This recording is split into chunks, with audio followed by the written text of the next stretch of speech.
CM face के लिए क्या कहेंगे सर? चुनाव से पहले क्या सीएम फेस आप ही होंगे या कोई और? कौन होगा सीएम फेस आप? भैया, जब जनसुराज चुनाव लड़ेगी तो जैसे पार्टी बना है, पार्टी ने मिलकर अध्यक्ष और पदाधिकारियों को चुना है, वैसे सारे जनसुराज के लोग जो विधायक जीत कर आएंगे वो मिलकर अपना नेता भी चुन लेंगे। बिहार में रैलियों का दौर शुरू है प्रशांत, अगले महीने आप भी एक बड़ी रैली पटना के गांधी मैदान में कर रहे हैं।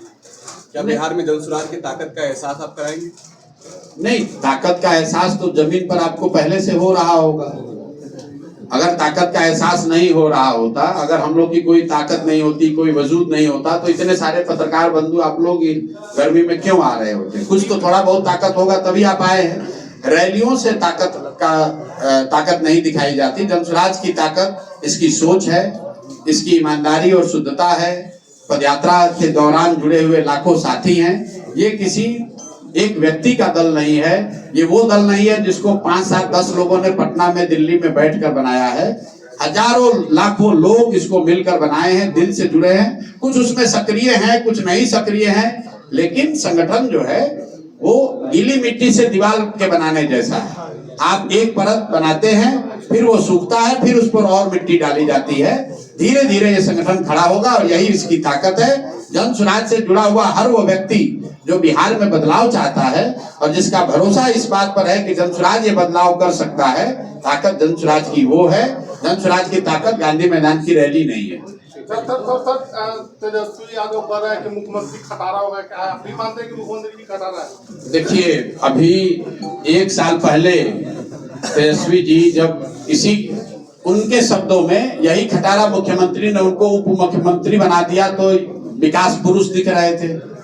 आज उनको उप मुख्यमंत्री पद से हटा दिया तो खटारा दिख रहे हैं। महत्वपूर्ण बात वो नहीं है। महत्वपूर्ण बात ये है कि नीतीश जी की सेहत चर्चा का आम विषय रही है पिछले 1-1.5 सालों में, और सबसे पहले इस पर टिप्पणी उनके मित्र और सहयोगी सुशील कुमार मोदी जी ने करी।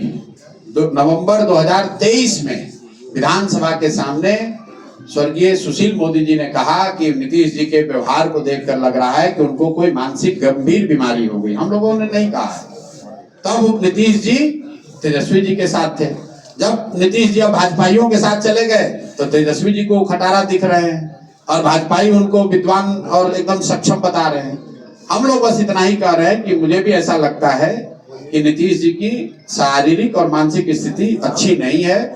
शारीरिक तौर से नीतीश जी थक गए हैं, मानसिक तौर पर स्वस्थ नहीं दिख रहे हैं, और हमने बार बार कहा है कि मेडिकल जांच करा के रिपोर्ट देनी चाहिए। अगर नहीं देना चाहते हैं तो उनकी हालात अभी ये है कि नीतीश जी अपने मंत्री परिषद के लोगों का नाम नहीं जान रहे हैं। आप लोग इतना सवाल कर रहे हैं, एक बार नीतीश जी से खाली पूछिए कि आपके मंत्री परिषद में कौन लोग आपके साथी हैं। जिस व्यक्ति को अपने मंत्रियों का नाम नहीं मालूम है, वो आदमी बिहार कैसे चला रहा है और बिहार कैसे चल रहा है, इसका अंदाजा आप खुद लगा लीजिए। आपने नीतीश कुमार की कोई सभा पिछले देखी हो, कोई पत्रकार वार्ता आपने सुनी हो पिछले कई महीनों से? अभी वाल्मीकि नगर आ रहे हैं, दो दिन के बाद आप जरा कोई जाकर पूछ लीजिए। ना नीतीश जी कोई भाषण देंगे, ना कोई पत्रकार वार्ता करेंगे। वो सरकारी अफसरों के साये में आएंगे, बैठेंगे और एक नियंत्रित एनवायरनमेंट में 2 बातें कही जाएंगी, और ये दिखाता है कि उनकी मानसिक शारीरिक स्थिति वो नहीं है जो पहले थी। सर, जो सर्वे आया है बिहार का आज तक और सी वोटर का, उसमें तेजस्वी यादव को 40% जनता पसंद कर रही है, 30% के आसपास। आपको 15% लोग ये कर रहे हैं। इस पर आपकी क्या? सी वोटर का सर्वे क्या आया है? बिहार में जनता से रिस्पॉन्स मिला 18% नीतीश कुमार, 15% प्रशांत। बाप रे, ये इतने बड़े बड़े नेता लोग हैं, हम लोग को कोई 15% का रहा है, यही बहुत बड़ी बात है। देश में चुनाव होता है तो ईवीएम पे सवाल उठता है। ईवीएम पे आपका क्या रुख है? ईवीएम पे मेरा रुख बहुत पहले से बिल्कुल क्लियर है कि ईवीएम या उस तरह की जो भी व्यवस्था है उस पर कोई लूज टीका टिप्पणी नहीं करनी चाहिए। या तो मैं कहूं कि मुझे ईवीएम पर भरोसा नहीं है, अगर ईवीएम पे भरोसा नहीं तो मुझे कहना चाहिए कि जब तक ईवीएम नहीं हटेगा तब तक चुनाव नहीं लड़ेंगे।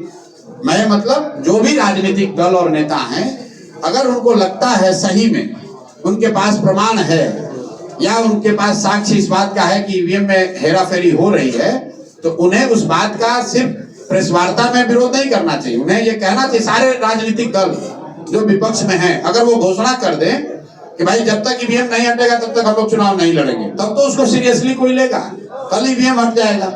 लेकिन ऐसा नहीं हो सकता है कि जब चुनाव जीते तो ईवीएम अच्छा है और जब चुनाव हार गए तो कह रहे कि ईवीएम में अब ठीक नहीं है, तब जनता भी इसको सीरियसली नहीं लेगी। जहां तक मेरा अपना व्यक्तिगत मत है, मैं ऐसा नहीं मानता हूं कि ईवीएम को बड़े पैमाने पर हैक किया जा सकता है, ऐसा मैं नहीं मानता हूं। ईवीएम बदला जा सकता है, पहले जैसे बक्सा बदलता था वैसे आप ईवीएम बदल सकते हैं। वोटर लिस्ट में हेराफेरी हो रही है, वो सही बात है, हेराफेरी हो रही है। चुनाव आयोग भाजपा या केंद्र की सरकार की मदद करता है, वो हम लोग आज से नहीं 4 वर्ष 5 वर्ष पहले से कह रहे हैं। शेड्यूलिंग में मदद करता है, वोटर लिस्ट में मदद करता है, उनके प्रचार प्रसार में मदद करता है। एक शब्द आप बोल दीजिएगा आप पर आचार संहिता लागू हो जाएगा, मोदी जी अमित शाह कुछ भी बोलकर चले जाएं, उन पर कोई कार्रवाई नहीं होगी। तो मदद करने के लिए और कई तरीके हैं। ईवीएम हैक होना मुझे नहीं लगता है कि पूरे देश में ये संभव है। 10 लाख बूथ है और हर बूथ पर कम से कम 5 से 7 लोग हैं, उसमें पक्ष विपक्ष हर तरह के लोग हैं। ईवीएम अगर हैक होगा तो कहीं ना कहीं बात बाहर आ जाएगी। एक जो बात लोग चिंता की जरूर कहते हैं कि ऐसा कैसे होता है कि जब भी माल फंक्शन का कोई रिपोर्ट आता है ईवीएम का तो उसमें से कमल का ही बटन क्यों दबता हुआ दिखता है। इसके अगर आप इसमें कंस्ट्रक्टिव सुझाव चाहते हैं तो इलेक्शन कमीशन जो गलती कर रहा है कि जिस दिन वोट होता है उसमें फॉर्म 17, 18, 19 को उनको जारी करना चाहिए 24 घंटे के अंदर, वो नहीं कर रहे हैं। क्योंकि जब वोटिंग हो जाती है ईवीएम सील होते समय एक फॉर्म बनता है, फॉर्म I-20 जो है वो काउंटिंग के बाद बनता है, 19 वोटिंग के बाद बनता है।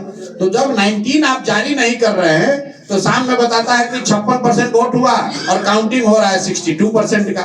वो विषय है कि अगर जो फॉर्म 19 आप जारी कर देंगे, बता देंगे कि भाई वोट पोल कितना हुआ, काउंटिंग उतनी ही होनी चाहिए। नियम ये है, कानून में लिखा ये है कि फॉर्म 19 पहले से वोट जो पोलिंग एजेंट है उसको मिलता है ईवीएम खुलने से पहले, और ईवीएम में उतना ही वोट काउंट होना चाहिए जितना फॉर्म 19 में लिखा है। लेकिन पिछले कई वर्षों से इलेक्शन कमीशन फॉर्म 19 को अपलोड ही नहीं कर रहा है, वो चिंता का विषय है।